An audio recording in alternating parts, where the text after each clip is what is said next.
ever since Shakespeare, it has been clear, if you sleep with another man's wife, you are the villain in this story. You don't really get a fair and balanced sex of the... No edits. You don't get a fair and balanced sense of the complexity of conventional monogamous marriage, let alone a polyamorous relationship, when you read Shakespeare's tragedies, in which inevitably the wife sleeping with a man other than her husband, or even the whispered suggestion of the possibility of the wife sleeping with someone other than her husband, leads to murder, leads to downfall, leads to the collapse of the kingdom, leads to a war for who's going to inherit the throne, so on and so forth. So, the idea of female chastity, female fidelity, the idea that anyone who is willing to think or act outside the rules of monogamy is a villain. Most people don't just casually embrace this. They don't just passively have this inculcated into them in childhood. They cling to it through their 20s, through their 30s, into their middle age. They cling to it defensively. And, this very fundamental principle in ethics, people come to again and again, do not do unto others what you wouldn't have them do unto you. So a lot of you guys down there are saying, well, look, you don't want me to have sex with your wife. So therefore, you regard it as a terrible and tragic thing if you think about the pragmatic reality in this open relationship. I am having sex with other men's wives. All right. So we start with the assumption that I am the villain in this story. But a very, very simple complicating factor. A married woman writes to me and she says very simply, oh yeah, my husband is cool with it. Now that's not the same as her husband saying to me that he's cool with it. A married woman writes to me and says, oh yeah.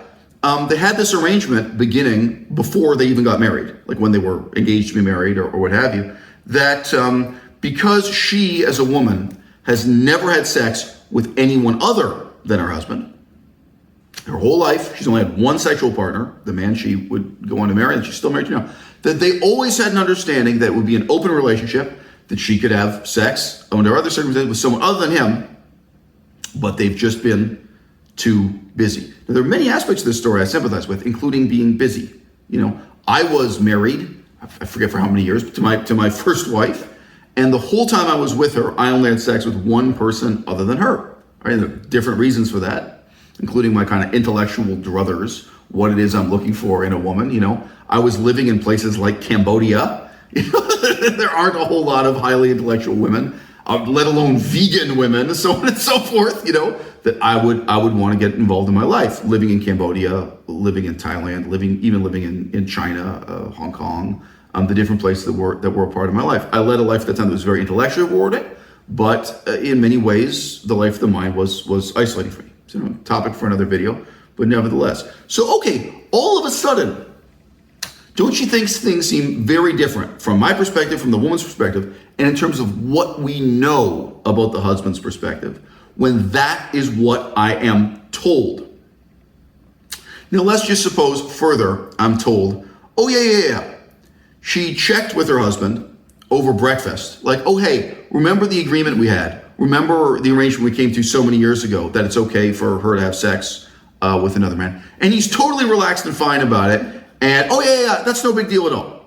He's like, yeah, you can have sex with other people. It's an open relationship, and yeah, that's true. It connects to this whole history of the fact that actually she's never even had a single other sexual partner, a single sexual experience other than with the man she got married to. Okay, so at this moment, it seems like I am providing this couple with a valuable service. It seems like this is something positive for the wife. It's positive for the husband. Everyone's happy. Everyone's on board. There's no infidelity. This is not like a Shakespearean tragedy at all. Okay, and everyone involved in the story is over 30 years old, so we're all supposedly mature adults and move on.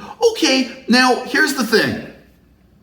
Unbeknownst to me, the husband at this point is thinking about a generic, abstract other man, or a series of faceless other men that his wife would have sex with. And I think in a totally unexamined way, his assumptions come out of watching pornography. They maybe come out of the culture of prostitution. They maybe come out of the culture of random strangers who are inebriated with drugs and alcohol, meeting other random strangers and quote unquote hooking up, whatever that means, and supposedly having sex that has no emotional significance and no intellectual significance. Don't kid yourself. That's what people tell themselves the next day. Okay. I have never had sex with anyone that didn't have emotional significance and intellectual significance for it. If you have, I would say that on the one hand, we're in a culture that inculcates us with this delusion that all sex must be as serious as marriage. All sex must be about pregnancy and reproduction. That all sex must involve your immortal soul, who it is you're going to heaven with after you die, so on and so forth. We talked about that in an earlier video. But there's another counterposing delusion that sex can have zero emotional significance, zero intellectual significance. If a woman spends just 3 hours with me, what do you think we talk about? No, my relationships with women are tremendously meaningful to the women. They're tremendously meaningful to me, even if it's only for 3 hours, all right? So I just say there's a fantasy at the opposite extreme that we can treat each other like disposable contraptions, that we can totally dehumanize each other. And, obviously, to a massive extent, this is part of the drug culture. This is part of the reason why people use mind-altering drugs, including alcohol, so that they can kind of dehumanize themselves, dehumanize the other person, and just relate as one body to another. But in case you haven't guessed, we are both 100% sober. We drink zero alcohol, zero marijuana, just nothing. So anyway, whether or not that's possible on occasion, that's not a fantasy I have much to do with, of the completely vacuous sexual relationship that has zero intellectual and zero emotional component. Okay, so moving along with this tragic tale, let's just say the husband, after having this breakfast conversation in which he has reaffirmed the permission he gave his wife, apparently this is not new. It's not like for the first time he's giving her permission to have sex with her. It was like, oh yeah. We agreed to that years ago, but we've both been busy. We haven't actually acted on it. It's an open relationship. You can have sex with a man. He gave this blanket permission in general. And then he goes off to work, and during his long hours at work, he finds time to go on Wikipedia and read the article about open relationship and the article about polyamory, and contrast the two. And he comes back from work very upset. And he has decided that no, what he would be cool with, what he feels he agreed to in the past, and what he affirmed, what he just gave permission to do that morning, is only for her to have sex with other men. And this is still a kind of anonymized notion of the man, not for to have an emotionally significant relationship with an other man, not to have something of real emotional significance, intellectual substance, so on and so forth. And she has to say back to him that she would never do that. She's not going to sleep with a prostitute. She's not going to have a relationship with a man that is tantamount to prostitution.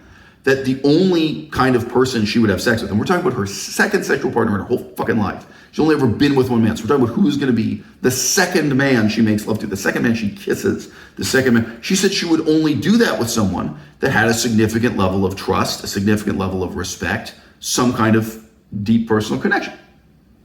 You go, girl. Again, I'm not like putting this out there prescriptively, like every single one of you in the audience can only have sex with someone where it's this meaningful. Whatever. You have to have a very kind of broad strike zone for what you accept as normal in human sexuality.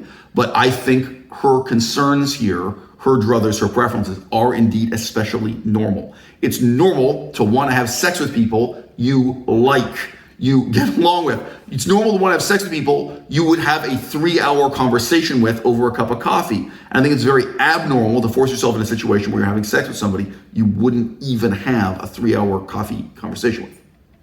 Okay? So this is what she has to say to her husband. And then, to paraphrase only slightly, I'm sure, he said, well, what do you mean? What are you thinking about? What is it you have in mind? And she explains that what she has in mind is me. What she has in mind is this guy whom he finds intellectually intimidating, sexually intimidating, physically intimidating. This guy who's more than double his body weight, more than double his penis size. This guy who's uploaded more than 2,000 videos on YouTube that both the husband and the wife of this couple have seen. A guy whom she has had a connection with for many years. Guess what? It's not just some anonymous dude she meets in a nightclub while she's high on mollies.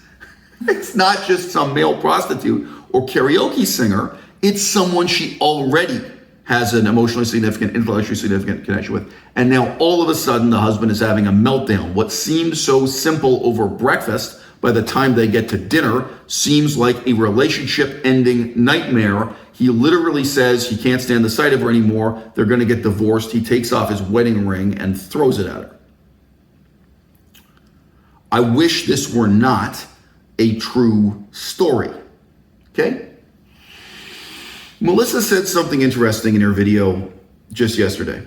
She said, you know, most of the meanings of the word freedom are, from her perspective, bullshit. But when we're talking about sexual freedom, that's a real freedom that really matters, that's really important. That is, to her, not bullshit at all. She said that like a sentence and a half, and the video moved on, because we had a lot to talk about. We had a lot to cover. Owning a car is not freedom, okay? Owning a house is not freedom. It's really not. And you know what, guys? I am a pro-democracy person. I'm an anti-dictatorship person. You know, voting is not freedom. It's really not. All around the world, there are terrible political regimes where you can vote. New elections are coming up in Iran right now. You know what I mean? And there are so many kind of false models of what freedom means.